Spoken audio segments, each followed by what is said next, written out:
Le prophète Chouaïb, que la paix soit sur lui, est mentionné dans le Coran comme un messager envoyé au peuple de Madian, et aux habitants d'Al-Aïka.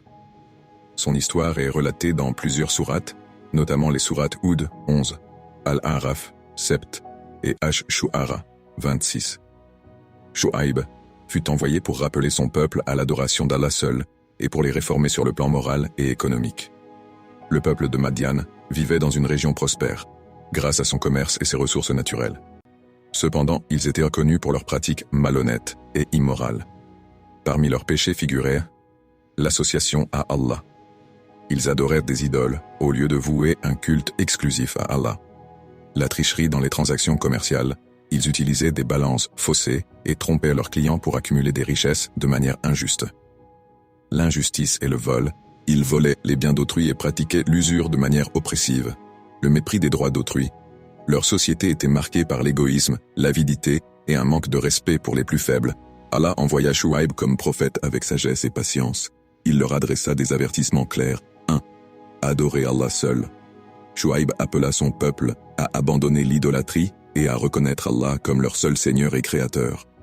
Ô mon peuple, adorez Allah, vous n'avez point de divinité en dehors de lui. Sourate Hud 11:84. 2. Honnêteté dans le commerce. Il leur ordonna de ne pas tricher dans les mesures et les poids et de rendre justice dans leurs transactions. Donnez la pleine mesure et ne faites pas partie de ceux qui causent des pertes aux autres. Sourate Ash-Shu'ara 26-181. 3. Évitez la corruption et la tyrannie. Chouaïb les mit en garde contre l'exploitation des pauvres et des faibles, leur rappelant que la richesse obtenue de manière illicite attirerait la colère d'Allah. Ne semez pas la corruption sur terre après qu'elle ait été réformée.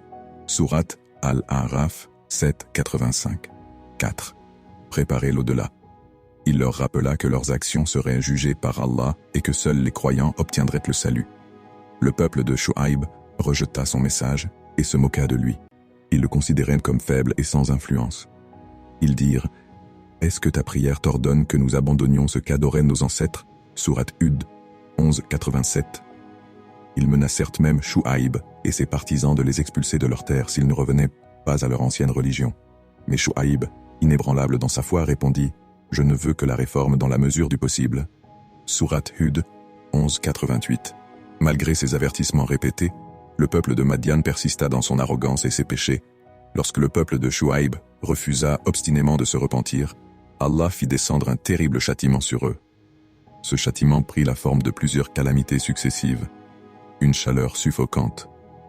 Ils furent d'abord accablés par une chaleur intense qui les fit souffrir.